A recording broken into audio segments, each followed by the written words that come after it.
Hello and welcome to Voices of Maximilian Globus, the podcast where we explore the people, ideas, and innovations shaping the future of global excellence. I'm your host, Dennis, and I'm proud to be part of the Maximilian Globus family, a company that thrives on connection, ambition, and impact. Each episode will dive into inspiring conversations with team members, leaders, partners, and visionaries from across our global network.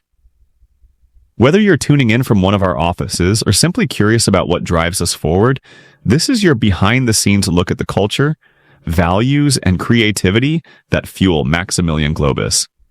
So sit back, plug in, and let's explore what makes Maximilian Globus more than just a company, but a movement powered by people.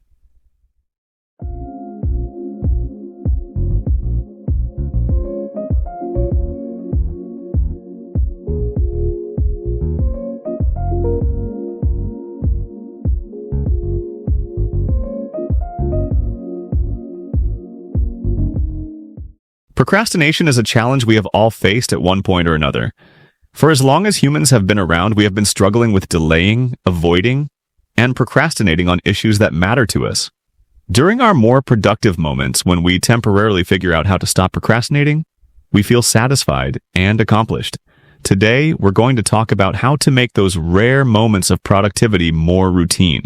The purpose of this guide is to break down the science behind why we procrastinate, share proven frameworks you can use to beat procrastination, and cover useful strategies that will make it easier to take action. The science behind procrastination. Human beings have been procrastinating for centuries. The problem is so timeless, in fact, that ancient Greek philosophers like Socrates and Aristotle developed a word to describe this type of behavior: akrasia. Akrasia is the state of acting against your better judgment. It is when you do one thing even though you know you should do something else. Loosely translated, you could say that akrasia is procrastination or a lack of self-control. Why do we procrastinate?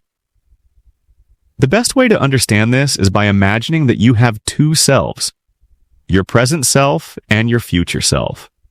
When you set goals for yourself, like losing weight or writing a book or learning a language, you are actually making plans for your future self.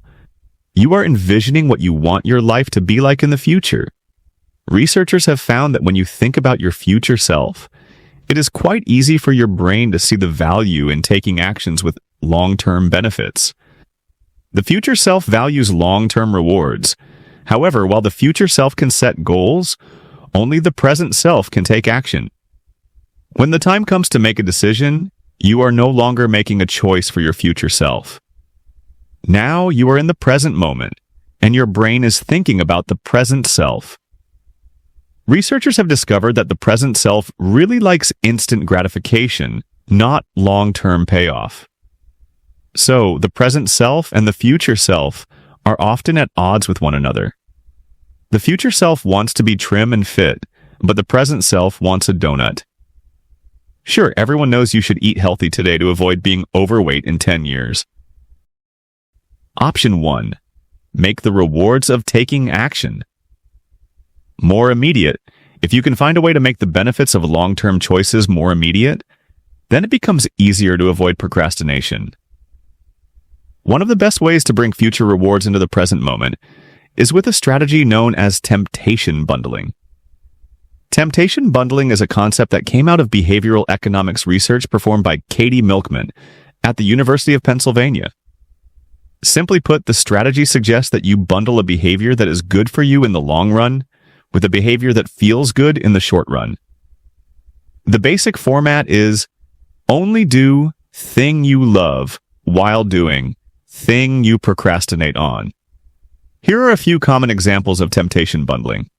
Only listen to audiobooks or podcasts you love while exercising. Only get a pedicure while processing overdue work emails. Only watch your favorite show while ironing or doing household chores. Only eat at your favorite restaurant when conducting your monthly meeting with a difficult colleague. Option 2. Make the consequences of procrastination more immediate. There are many ways to force you to pay the costs of procrastination sooner rather than later. For example, if you are exercising alone, skipping your workout next week won't impact your life much at all. Your health won't deteriorate immediately because you missed that one workout. The cost of procrastinating on exercise only becomes painful after weeks and months of lazy behavior. However, if you commit to working out with a friend at 7 a.m. next Monday, then the cost of skipping your workout becomes more immediate. Miss this one workout and you look like a jerk. Option 3. Make the task more achievable.